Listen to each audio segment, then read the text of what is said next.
welcome back to part two. Again, we're looking at the culture of early Japan. The early Japanese definitely are going to be similar in a lot of ways to the Chinese because they borrowed very heavily from them. So that's where we left off from the previous video. So let's pick it up right there. So the Japanese adopted the following Chinese ideas. I'm going to put all of these up there and feel free to pause and go back and do what you need to do for these. So some of the things that the Japanese adopted from the Chinese were certainly style of writing, landscape painting. You can see over here, if you look at a lot of different paintings from the both the Japanese and the Chinese, you will see some similarities. So definitely a visual representation of the culture that the Japanese borrowed from the Chinese. Cooking, both sides definitely relied very heavily on rice and still do today.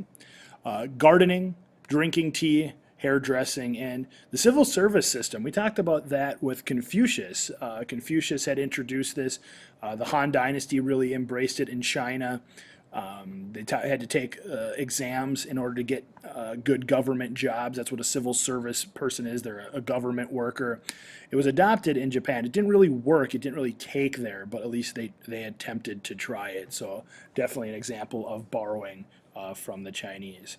So again, feel free to pause and write these down if I have gone too fast. Now, one of the really important periods that comes out of Japanese history and really gives us a good glimpse at their culture is the Heian period. So in the late 700s, again, we're looking at AD here, the imperial court of Japan moved from the city of Nara to the city of Heian. This essentially becomes their capital. Well, it's here that we get a lot of interesting culture, and this is really high-end culture. This would have been for really the aristocrats and the wealthy. Definitely wouldn't have been something that the peasants and the lower classes would have had access to. So many of Japan's noble families moved to Heian as well, and that's pretty typical. The nobles tend to want to be around the government because they can have say, they can have influence in the government, sometimes even with the military. So they want to be where the government is. So the noble families would have moved with them. And of course, noble families are those with wealth and land. So this became known as the Heian period, which lasted from 794 to 1185. Now, it's kind of interesting. There's a lot of rules in the Heian period. It was there's a really high emphasis on etiquette and rules. So rules dictated every aspect of court life, color of your robes, the length of your sword, etc., etc., etc. There were a lot of things that you had to follow, laws about how you acted in public. For example, I mentioned the word etiquette. Etiquette was extremely important. You couldn't laugh in public. Laughing in public was frowned upon. And so, again, you can really, it's like sit down, sit straight, look forward kind of in class sort of mentality, but you had to do this everywhere you went. So there wasn't a lot of room for individual freedom here.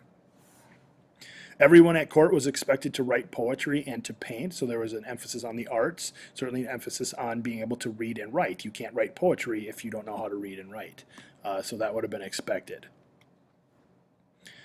The best written accounts of Heian life come from diaries, essays, and novels written by the women of the court, which gives us a little insight into Japanese culture. We know women in Chinese culture were not treated as well, but here it was expected in the Heian court that all women be educated. Of course, you'd have to pay to get that education, and so families were paying for their daughters to get an education. And we know a lot about this time period because of different diaries and essays and novels coming from women who wrote during this time. In fact, one of the most famous women of the time was a woman named Lady Murasaki, and she wrote a novel called The Tale of Genji. Well, some believe this is considered to be the world's first novel, first true story written in novel form. So you look at influence of women in history, that's a pretty remarkable thing to say when a lot of times in cultures you would have seen only men being able to read and write, especially in China. All right, our third theme that we're going to talk about here is feudalism. And this is an interesting one. I think to understand feudalism, you have to know all the cast of characters that work together here. So let's get into this. The Heian period would be challenged by great landowners and clan chiefs. Well, basically what's going to happen here is Japan's going to be pretty fractured. You don't have one strong ruler ruling the entire country. You have these landowners that rule the countryside. The more land you have, the more wealth you have. The more wealth you have, the more power you have. So landowners acted as more independent rulers and set up private armies. So it's almost as if, like, imagine Elk River being owned by one person and having their own army, Big Lake having their own land and having somebody rule that in their own army, and Monticello, Anoka, Zimmerman, et cetera, et cetera, et cetera. There's not one ruler that ruled all of them. So what happened here is these small landowners would trade part of their land to strong warlords for protection, because you had to be worried that somebody else would come in and take your land. So you had to give up something to get something. So these landowners would trade some of their land that strong warlords could use for farming and for wealth and things like that. But in return, they would offer protection. All of this give and take relationship is what began the feudal system in Japan. Now, we haven't really looked at it specifically yet. So if you're confused, bear with me. I'm going to make this make sense here in just a minute. Feudalism itself is the period of Japanese history where the country was dominated by powerful regional families or landowners, which they called daimyos. See this term here? Definitely one of our vocab words. So you've got these daimyos ruling the countryside, and you have the country itself ruled militarily by the shogun. Well, the shogun is your supreme military leader. Sometimes the shoguns had a lot of power. Sometimes they had more power than the emperor. I mean, look at this next line. The emperor was a figurehead at the top of Japanese society. Just because they had an emperor didn't mean that person really commanded the whole country. They might have that title, but they might be pretty weak. They might not be good at making decisions. They might not control the army. Maybe the shogun controls the army. So you have an emperor who people revere, but has next to no power.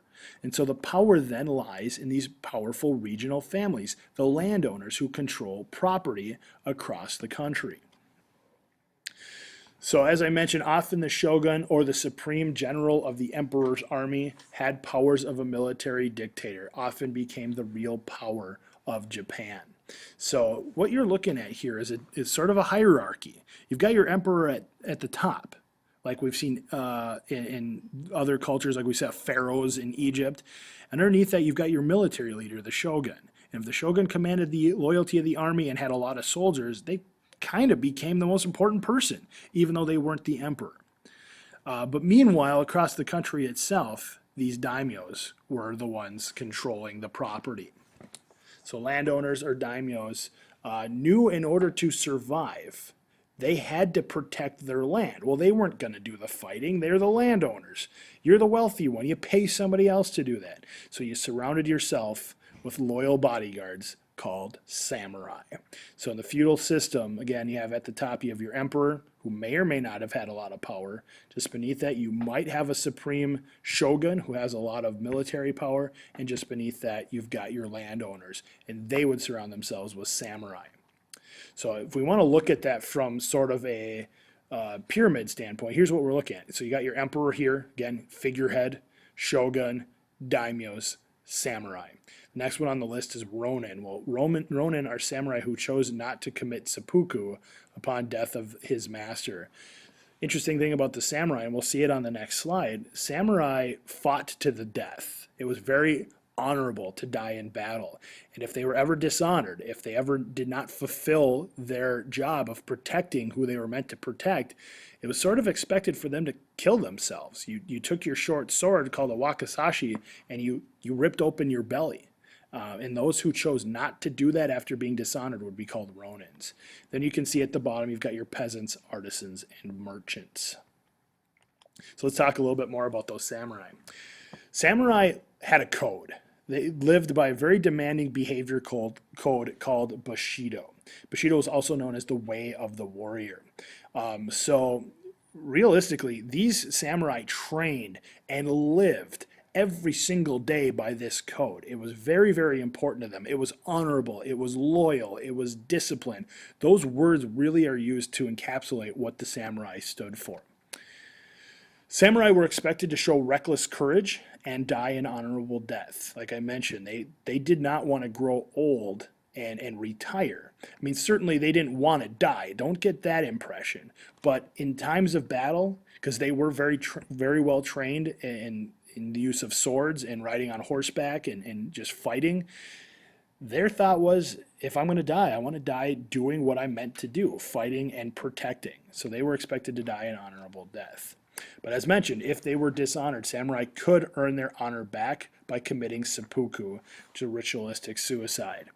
You can see the image down here at the bottom. It's both an accurate portrayal of it and sort of a joke. I like this picture. It says seppuku, when sorry just isn't good enough. And don't think that all samurai did this, of course, but those who, if they were meant to protect a daimyo, a landowner, and that landowner was killed, you failed your job at protecting them, so now it's time to earn your honor back, and you would do so by ripping open your belly. Probably not a very pleasant way to die. By the 1200s, the shoguns headquartered in Kamakura ruled through puppet emperors, which lasted until 1868 in Japan. And really the only reason that's worth mentioning is it's around that time in 1868 that Japan begins to modernize. They start to adopt gunpowder and modern day weapons. They bring in Westerners like Americans to train their army, and they start abandoning the old ways of the samurai.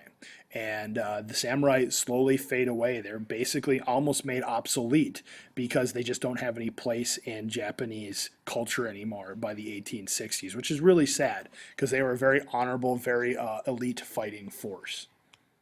So that brings us to our conclusion, our result. The end here of early Japan. So due to lack of written records, Japanese history can only be traced back a little over 2,000 years. Japan's culture borrowed very heavily from the Chinese and soon made their culture their own. And that's definitely seen with Japanese feudalism. There's a feudal system in China, but it was different. They did not have samurai. They did not have daimyos, these landowners. So again, understanding Japanese feudalism, you have to know the role of the emperor. You have to know the role of the shogun. You have to know the role of the daimyo, the peasants, and the samurai. So understanding those roles will help you understand feudalism. So, all right, as we wrap up our lecture here on early Japan, let's revisit our constructive response question. The question says, describe feudalism in Japan and specifically how the samurai were a part of it. And we just got this information. We're able to take the information about the daimyos, those landowners, the shogun, who was the supreme military commander in Japan, the emperor, who often really was a figurehead at the top, the samurai, and the peasants, and really rank them in society. Of course, the samurai were loyal bodyguards. They fought for the daimyos. They used seppuku if they were dishonored. That was that ritualistic suicide, and they all followed this honor code called Bushido, which means way of the warrior. So we can take everything we just saw in the last couple of slides, put it together in a nice neat little paragraph, and we have our answer to this question. So that'll do it for us here. We'll talk to you next time.